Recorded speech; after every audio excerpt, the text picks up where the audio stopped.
नमस्कार साथियों, एक वीडियो पहले आपको दिखा दें, फिर शुरू करें। हाँ, वो डाल देंगे। हाँ, ready. And India charges us massive tariffs, massive. You can't even sell anything into India. It's almost restrictive. It is restrictive. You know, we do very little business inside.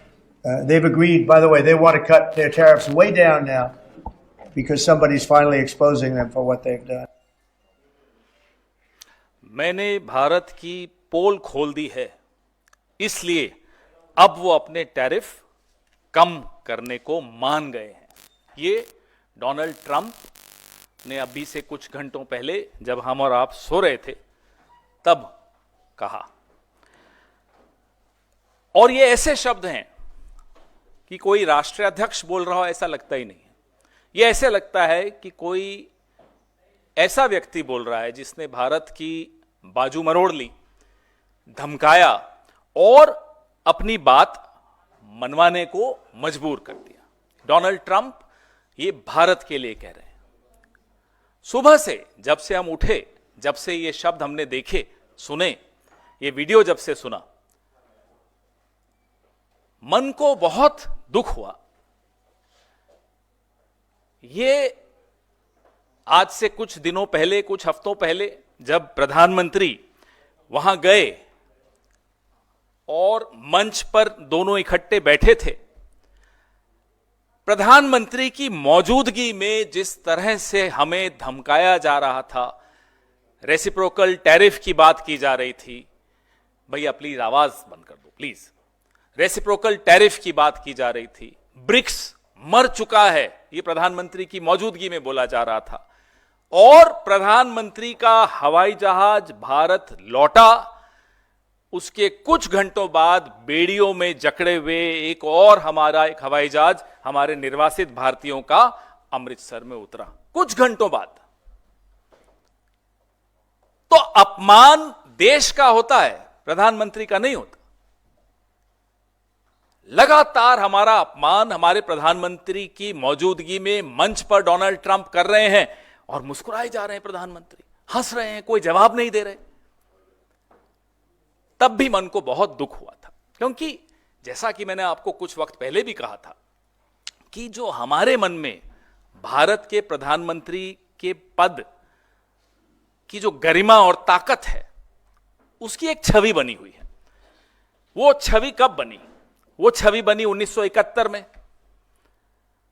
Bangladesh के वक्त, जब अमेरिका ने हमें धमकाया, 7वां बेड़ा 7th फ्लीट भेज दी, हम नहीं माने, हम नहीं झुके, हमने बांग्लादेश को आजाद कराया। फिर वो छवि बनी पोखरण 1 74 में, जब 74 में अमेरिका ने हमें काबू करने के लिए, हमें रोकने के लिए तारापुर प्लांट का जो फ्यूल था वो रोक दिया। हम तब भी नहीं दबे, हम तब भी नहीं डरे। आप कहेंगे मैं सिर्फ कांग्रेस के उदाहरण दे रहा हूं, चलिए पोखरण 2 अटल जी थे सर प्रधानमंत्री, तब भी हमें डराया, धमकाया, सैंक्शंस की बात हुई, हम नहीं डरे। आज हिंदुस्तान के प्रधानमंत्री की छवि, उस पद की छवि की हालत क्यों हो गई? यह सवाल हम सबको पूछना चाहिए कि पीयूष गोयल ट्रेड नेगोशिएशन करने वहां हैं अमेरिका में, अमेरिका की धरती पर अभी भारत का एक महत्वपूर्ण मंत्री महत्वपूर्ण बात करने गया हुआ है, और अमेरिका का राष्ट्रपति यूं इस तरह के शब्दों से अपमानित करते हुए भारत को घोषणा कर रहा है कि भारत टैरिफ कम करने को मान गया। हमें नहीं मालूम, सरकार की तरफ से कोई अधिकृत कोई घोषणा नहीं हुई, हमें नहीं मालूम हुआ क्या, पीयूष गोयल से किसने क्या बात की, किस बारे में बात की, हमें नहीं मालूम, न विपक्ष को मालूम, न मीडिया को मालूम, न देश को मालूम, न कैबिनेट को मालूम। किस तरह की सरकार है? और गुस्सा इसलिए है कि सरकारें आती रहती हैं, जाती रहती हैं, जो छवि बनती है भारत के प्रधानमंत्री के पद की, उसके साथ खिलवाड़ कोई भी करे वो अपराध है, वो अपराध माफ करने योग्य नहीं हो सकता। कल कोई और प्रधानमंत्री आएगा, विश्व पटल पर भारत को गंभीरता से कैसे लिया जाएगा अगर आज हमारे प्रधानमंत्री भारत को यूं कमजोर करके लौट कर आते? Why will any global power take India seriously if this is how we undermine our own power? The perception of the power of India's Prime Minister has been shaped globally in 1971 when we refused to get cowered down by America's 7th Fleet. In 1974 when we did the nuclear tests in Pokhran and America tried to arm twist us.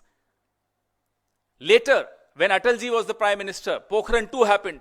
Again they tried to arm twist her. We did not get bogged down. We did not get covered down. Why did we allow President Trump to continue insulting India in the presence of the Prime Minister a few weeks ago? Nepal जैसा देश, वहां के निर्वासित जब लौट कर आते हैं तो बेड़ियों में जकड़े हुए नहीं होते। हम इतना बड़ा देश, इतना बड़ा बाजार, चलिए बाजार ही मान लें कुछ वक्त के लिए, बाजार की एक ताकत है, कंजम्पशन एक ताकत होती है, उसके बाद हम सरेंडर कर रहे हैं, नाम नरेंद्र काम सरेंडर। यह कैसे चल सकता है? जब ये प्रधानमंत्री बने थे, देश में ये शेर बनते हैं, दहाड़ते हैं, हम पर दहाड़ते हैं, बाहर जाते हैं मालूम पड़ जाता है ये तो मिट्टी का शेर है। तो ये मिट्टी का शेर देश का प्रधानमंत्री है, कोई बात नहीं, देश ने चुना है, मान लेते हैं, लेकिन देश की छवि के साथ खिलवाड़ करने का काम मिट्टी के शेर को हम नहीं दे सकते, ये हम नहीं करने देंगे। और ब्रिक्स का मान आपके सामने हुआ। दिक्कत क्या है?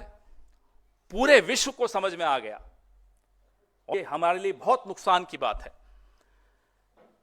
अरे साहब, ट्रंप मोदी जी से गले मिल रहे थे, वो तस्वीरें वायरल करो।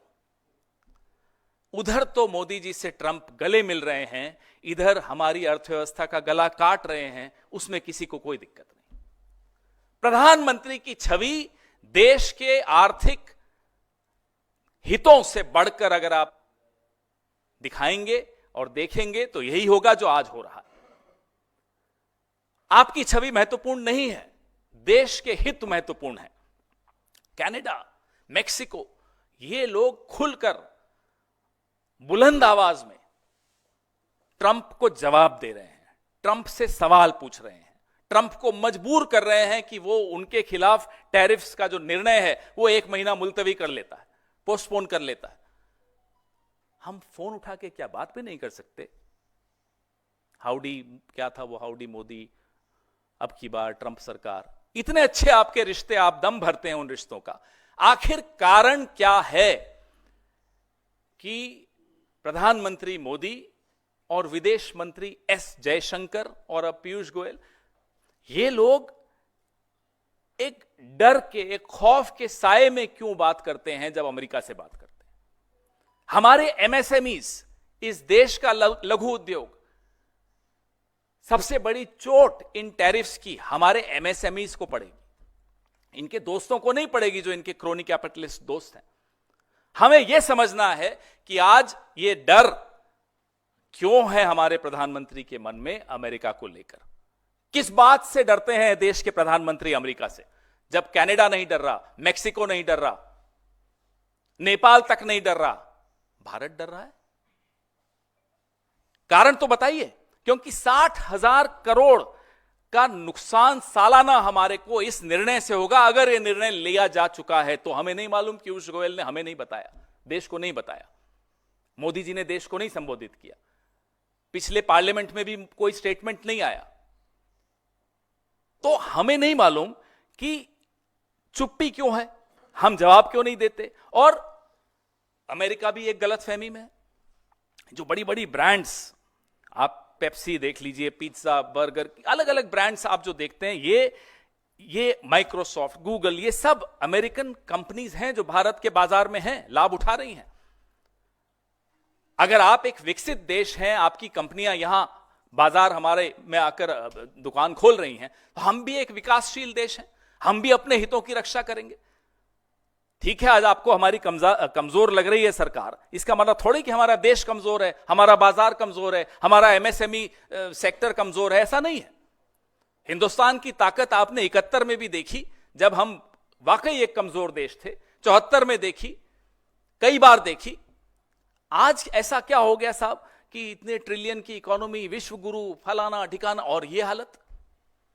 तो ये अब मोदी जी को सोचना पड़ेगा कि 150 करोड़ लोगों को इस देश की सरकार ने क्या निर्णय लिया टैरिफ्स को लेकर, वो डोनाल्ड ट्रंप से पता चले। क्या ये उचित है? ये मोदी जी को सोचना होगा।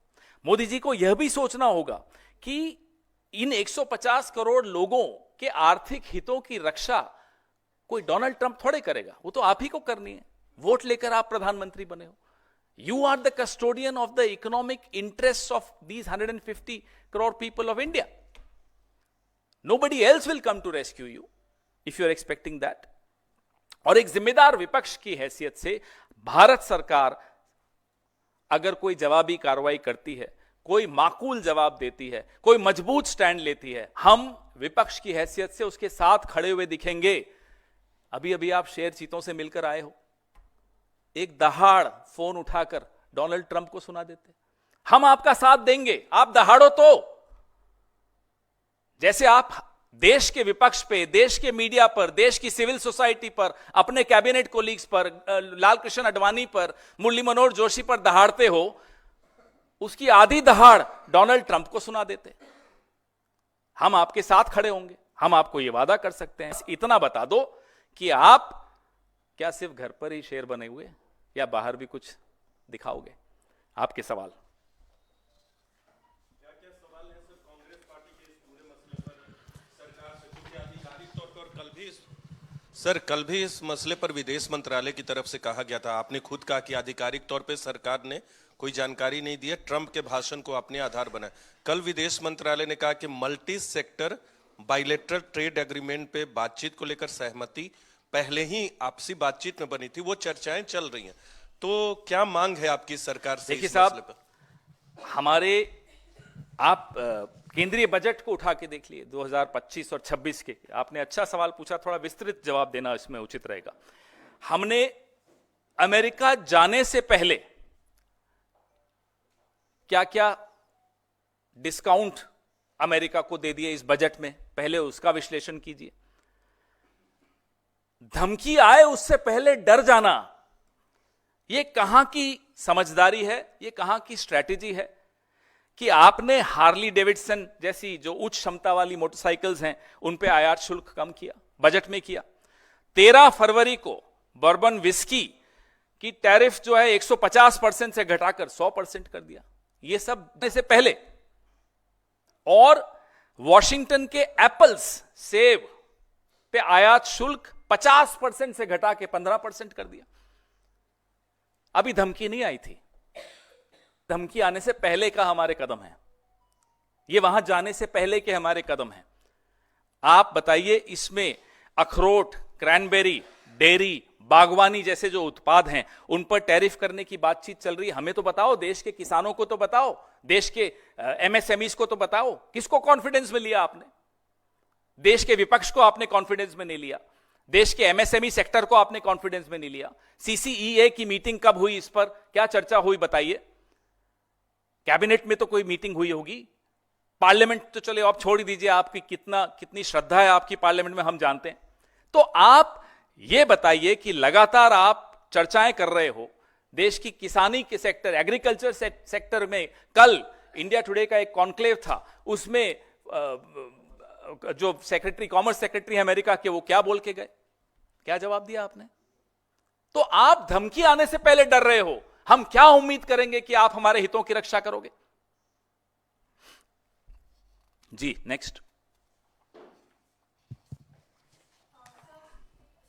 इसी पे विद टाइम्स ना, मुझे डर लगता है ना कुछ और ही पूछ लें। अरे इस पे रहिए, बहुत इंपॉर्टेंट। इसी से रिलेटेड है sir, because US has basically also given a threat kind of a thing that reciprocal tariff will be imposed upon India if they won't cut down these tariffs which are being levied upon the US. So do you believe that if the government should not reel under any kind of pressure from US. They should accept the reciprocal tariff. Please find out. You have experts. Please take everybody into confidence. Find out whether accepting reciprocal tariff is better than reducing your own tariffs. Please find out. Please discuss. Have a debate. Before the Indo-US nuclear deal, I remember most of you were cub reporters then. There was widespread debate in the parliament, outside the parliament, on television media, in print media, everywhere the people were debating it. Almost everybody was equipped with information that how will it help India, what are the pros and cons, what is the price that India is paying. Everybody was equipped with that knowledge. How come we are not even aware, as the leading opposition party of the country, we are not aware that what are the contours of this conversation which Mr. Piyush Goyal is having in the US? We get to know from Donald Trump.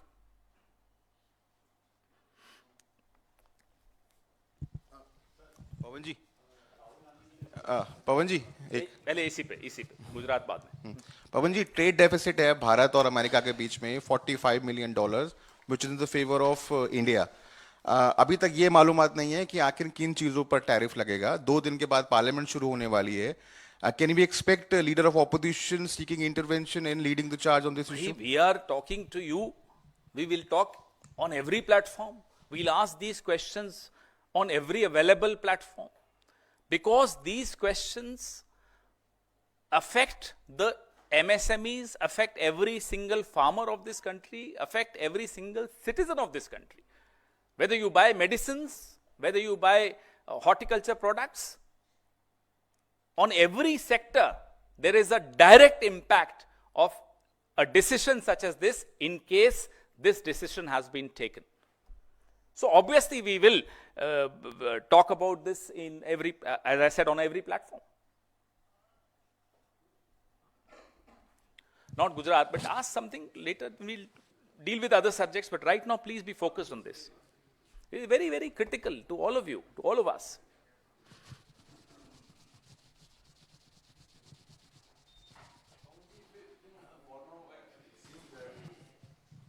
Nobody knows what exactly has been done with this decision. So, say for example, if like for now, it seems that the decision might have been taken of this reciprocal tariffs that America is talking about. So, what do you think as opposition? What is the remedy for this? You talked about playing a constructive role if and when government approaches you, which is unlikely. At least the under the government present should- circumstances. But what is the remedy? That's better for this Fair. country. At least the government should come across as a government which is firm in its and consistent in its intent to protect the interests of Indian farmers, Indian consumers, Indian manufacturers, Indian traders. We don't even know. There is no clarity. So our first demand is please have some clarity. Our second demand is please have conversations with the opposition, with your CCEA, with the experts. Have a debate in the country. Because it affects not just Mr. Modi. I don't think it affects him at all. I wish it had affected him. He doesn't come across as a man affected by this. So we are all stakeholders of any decision taken and conveyed to us by Donald Trump, not even our own government. So how do we know? As I said, the contours of this agreement, the contours of the tariff structure need to be shared with all of us.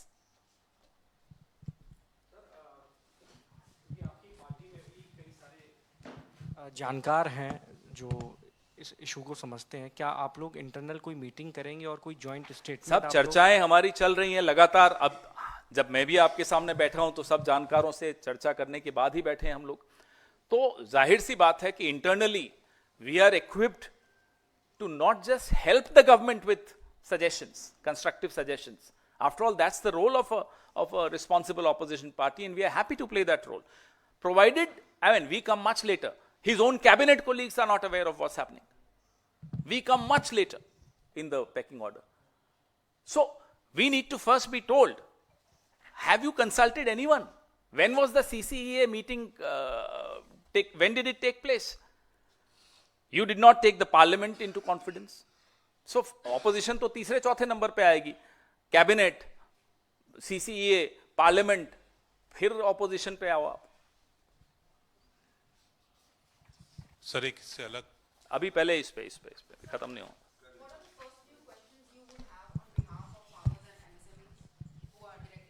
Look, our questions right now are directly targeting the government. We demand answers from them. Why have you surrendered India national and strategic interests? If you have, we don't know. What was your Minister Piyush Goyal doing in the US when President Donald Trump unilaterally announced that India has agreed to reduce tariffs? Isn't suffering reciprocal tariffs better than reducing your own tariffs? Have you had a conversation? Have you had discussions with experts? Have you had discussions within the government and with the opposition? Who have you taken into confidence before taking such a strategic decision, in case the decision has been taken? I keep adding this qualifier because there is no official statement from the government yet. We are only going by what Donald Trump has said. Union Cabinet, was Union Cabinet consulted? The CCA meeting, did it take place? Of course, the parliament, we all know, was not consulted. So what about other political parties? Well, if Mexico and Canada can pick up the phone and talk to Donald Trump in a firm voice, have we done that? We don't know. Has the Prime Minister picked up the phone and spoken to his friend? Has the Modi government surrendered the interests of our farmers, for MSMEs, to benefit some select crony friends? Why this pressure? Why this fear? Why this silence? Why this, as I said, why this surrender, Modi?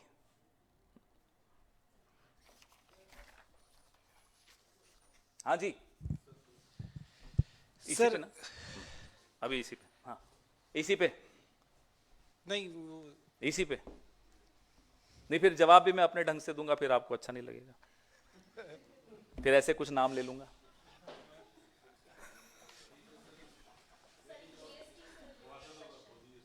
अरे पहले इस पे तो आने दीजिए.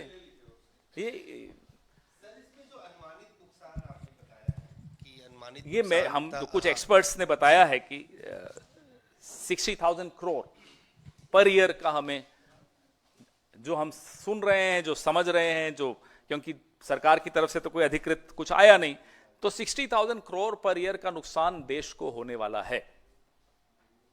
इसका जवाब कौन देगा हमें नहीं मालूम. हाँ जी, पूछिए अब कुछ और, कुछ नहीं. सर आपने press A conference for ANI, फिर आई फॉर ए फॉर आलोक. अच्छा, ए फॉर आलोक, चलो बोलो.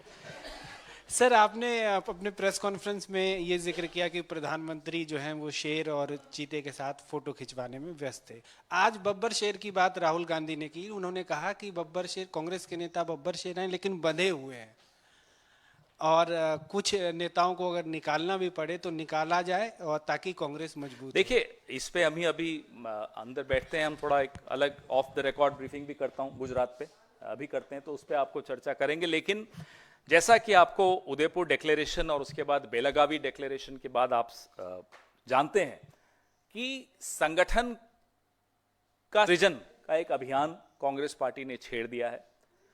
उस अभियान के तहत जो राहुल जी ने कहा, उसी अभियान के तहत उसको समझना आवश्यक है. सर इसी सवाल को दूसरे ढंग से उन्होंने कहा कि कांग्रेस पार्टी और खुद राहुल गांधी ने अपने बारे में भी कहा, जनरल सेक्रेटरी के बारे में कहा, गुजरात को रास्ता नहीं दिखा पा रहे हैं, ये हमारा प्रोजेक्ट 50 साल का है, और कांग्रेस में गुटबाजी से एक तरह से वो परेशान है. 2.5 साल चुनाव में अभी वक्त बाकी है, तो क्या ये मान चुकी है कांग्रेस की आने वाले चुनाव में गुजरात में कांग्रेस पार्टी का प्रदर्शन पिछली बार की ही तरफ फिर रहेगा? 2 दिन राहुल जी ने वहां अभी बिताए हैं. हमारा 3 दिन का अधिवेशन AICC का गुजरात में है. आपको क्या लगता है हम बेंगलोर में कर सकते थे, हम हैदराबाद में कर सकते थे, हम शिमला में कर सकते थे, हम रांची में कर सकते थे, हम जम्मू कश्मीर में कर सकते थे, हमने दिल्ली में भी कर सकते थे, हमने क्यों गुजरात चुना? अगर एक पार्टी, विपक्ष की पार्टी, गुजरात में जाकर अपना 3 दिन का अधिवेशन करना चाहती है, वो क्या कहते हैं ना मोदी जी, क्या घर में घुसकर क्या कहते हैं वो?